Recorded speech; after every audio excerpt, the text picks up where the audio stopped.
Nessa 11ª aula, nós vamos falar sobre taxas de variação e variação, variação total ou acumulada, e integral definida e variação acumulada. A variação acumulada, nós podemos imaginar que é o problema inverso da derivação. Então, quando nós derivamos, nós queremos achar uma variação, uma taxa de variação instantânea. Agora, nesse problema, a gente tem a taxa de variação e nós queremos calcular a variação e a variação acumulada. Então, vamos supor que conhecemos a velocidade de um automóvel a cada segundo e queremos saber a distância percorrida pelo automóvel. A velocidade é a taxa de variação da distância com o tempo. Então, se queremos calcular a distância, nós podemos calcular fazendo a velocidade vezes o intervalo de tempo.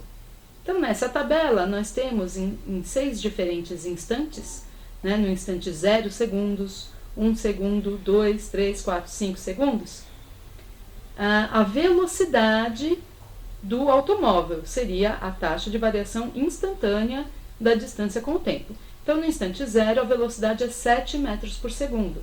No instante 1 segundo, a velocidade de 9 metros por segundo. E assim por diante. Colocando isso num gráfico da velocidade em metros por segundo pelo tempo em segundos, nós temos esse gráfico. Então, observamos que a velocidade, nesse exemplo, está sempre aumentando. Ela é 7 metros por segundo no instante 0, depois 9, depois 10 e assim por diante. O que vemos também é que nós não temos informação sobre a velocidade entre o instante 0 e o instante 1 segundo. Então, nós sabemos que no instante 0 era 7, no instante 1 é 9. Então, ela aumentou aí, mas a gente não tem informação de como ela aumentou entre esses dois instantes. E o mesmo acontece para os outros intervalos. Então, qual a distância percorrida em cada trecho? Para cada intervalo de 1 segundo, quanto o automóvel andou? Bom, nesse exemplo, nós vamos pegar sempre intervalos de 1 segundo. Então, de 0 a 1, de 1 a 2, 2 a 3, 3 a 4, 4 a 5. Mas, para cada intervalo, nós temos informação de duas velocidades. A velocidade no instante inicial e a velocidade no instante final. Qual velocidade usar? Nesse exemplo, nós vamos pegar a velocidade anterior, a velocidade do instante anterior. E como a velocidade nesse exemplo está sempre aumentando, nós, usando a velocidade anterior, estamos usando uma velocidade inferior, uma velocidade menor. Então, provavelmente, nós vamos subestimar a distância total percorrida. Então, fazendo esse processo, do instante 0 até o instante 1 segundo, eu vou imaginar que o automóvel usou a velocidade de 7 metros por segundo. Então, se ele tem velocidade de 7 metros por segundo e se locomoveu durante 1 segundo, ele andou 7 metros. Então, eu fiz a velocidade 7 vezes o intervalo de tempo 1 segundo. 7 vezes 1, 7. Para o segundo intervalo, ou seja, do instante 1 segundo até o instante 2 segundos, eu também tenho um intervalo de tempo de 1 segundo. E aqui eu vou usar, como eu estou escolhendo sempre a velocidade do instante inicial, do instante anterior, eu vou usar a velocidade de 9 metros por segundo. Então, nesse segundo intervalo de tempo, o meu automóvel andou mais 9 metros, porque é uma velocidade de 9 metros por segundo vezes o intervalo de 1 segundo. Fazendo o mesmo processo para os outros intervalos, então eu tenho que no terceiro intervalo o automóvel andou mais 10 metros, no quarto intervalo ele andou mais 12 e no quinto intervalo ele andou mais 13, o que dá um total de 51 metros percorridos ao todo ao fim desses 5 segundos. Então, no gráfico que nós tínhamos de velocidade pelo tempo, nós podemos fazer um gráfico que mostra qual foi a velocidade utilizada e durante quanto tempo essa velocidade a gente imagina que ela foi utilizada.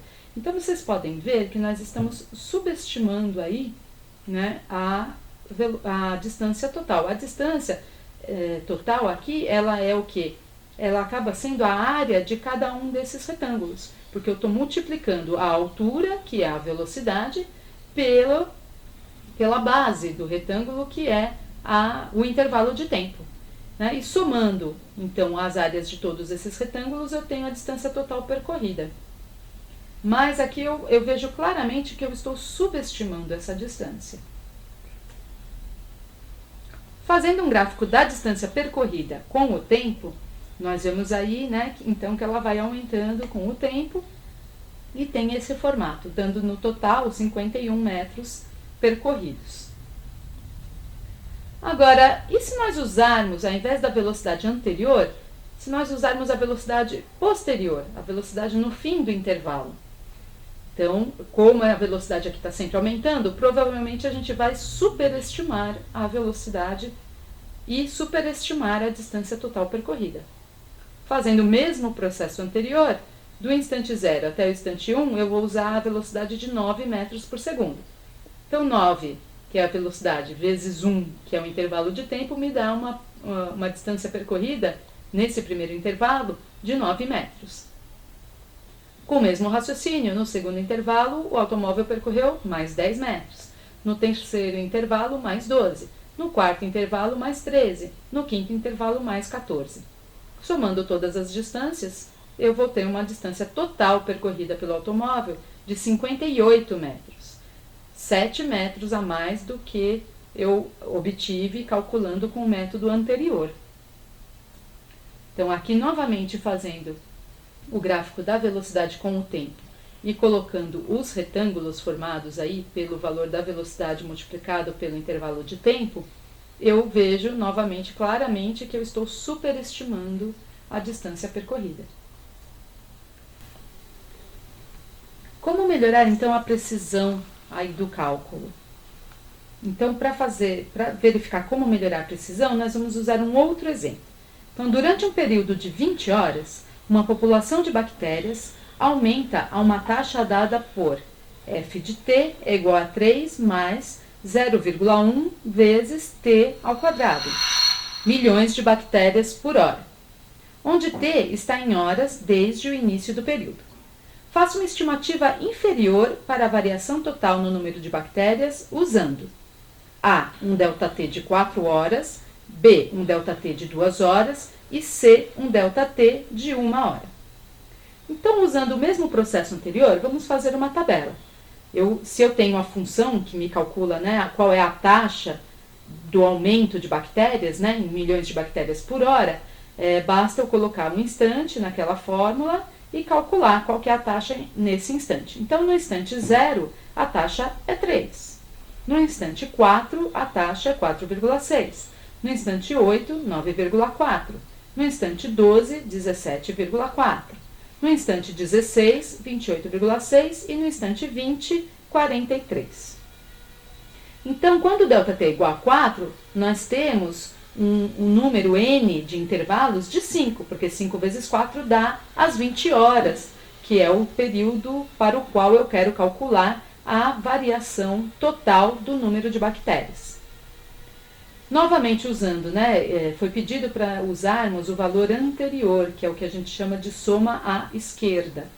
Então, usando o valor anterior, no intervalo de 0 até 4 horas, ou seja, no intervalo de 4 horas, a variação do número de bactérias, em milhões de bactérias, é de 3, que é a taxa, no instante 0, vezes 4, que é o intervalo de tempo. Então, 3 vezes 4 dá 12 milhões de bactérias. Foi a variação nesse primeiro intervalo.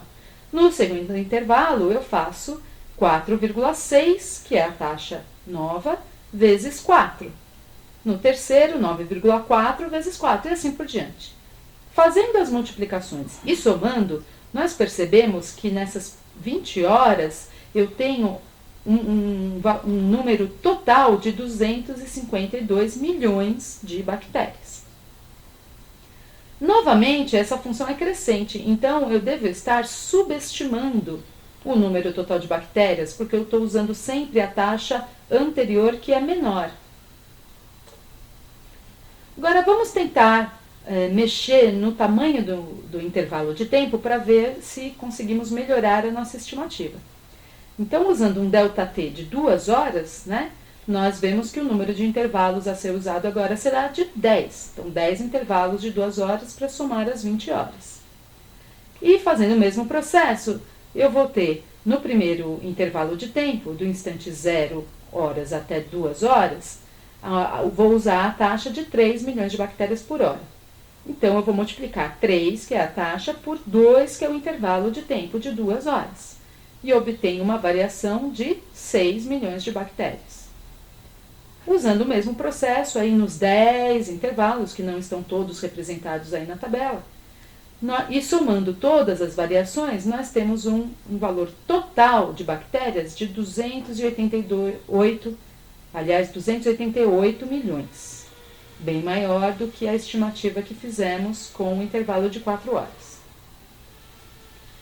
Fazendo o mesmo processo, mas agora usando o intervalo de tempo de 1 hora, nós seremos obrigados a calcular a variação em 20 intervalos. O número n de intervalos será de 20, porque eu preciso calcular a variação total após 20 horas. Então, com o intervalo de 1 hora, eu preciso calcular 20 intervalos. Fazendo o mesmo processo anterior e somando todas as variações, eu chego em 307 milhões de bactérias. Conclusão. Para melhorar a precisão, precisamos de um ΔT cada vez menor. Com um ΔT cada vez menor, o N tem que crescer, o número de intervalos tem que ser maior. Podemos realizar o mesmo cálculo com os valores superiores das taxas de variação. Chamamos essa soma, usando os valores superiores, de soma à direita, e a soma com as taxas inferiores de soma à esquerda. Integral definida. Então, para cada intervalo, podemos calcular a variação. E, somando a variação de cada intervalo, temos a variação total. Isso foi exatamente o processo usado em todos os exemplos até aqui com a tabela.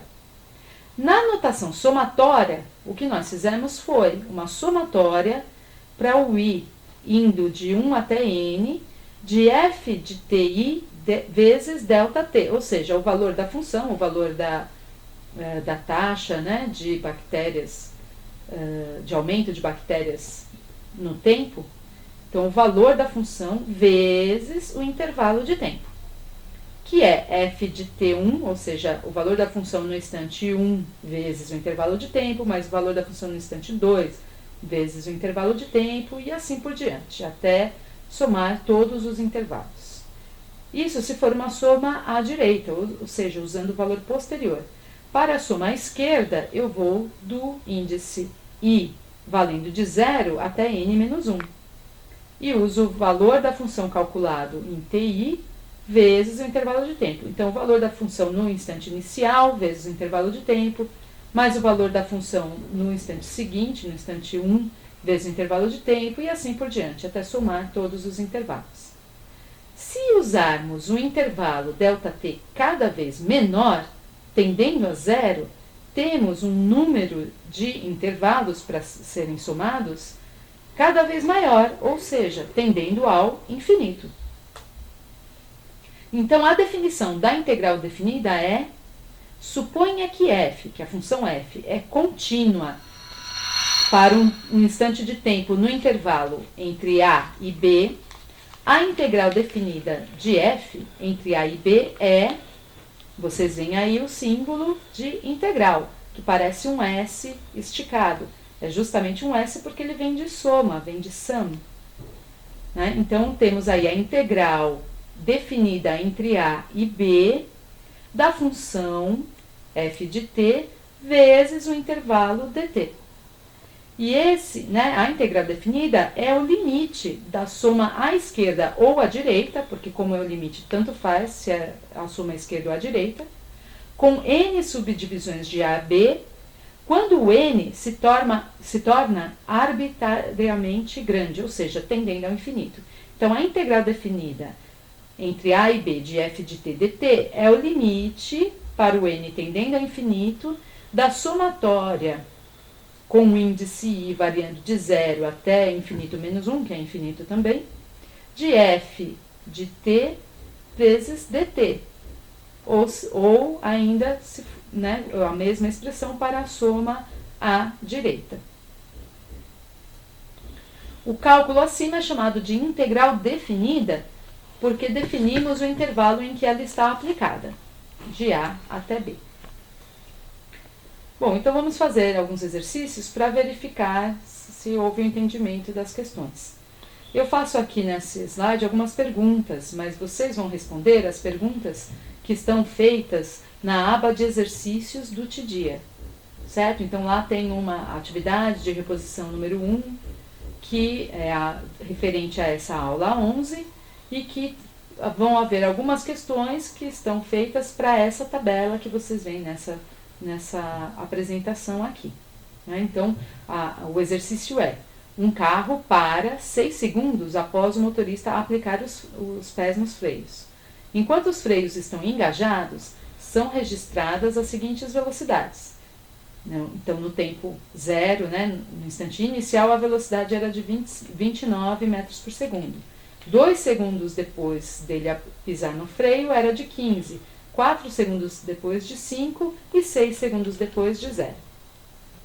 Então, as questões que estão aqui não são exatamente iguais às que estão no TDIA. Então, vocês considerem essa tabela e respondam, por favor, as questões do exercício no TDIA. Bom trabalho!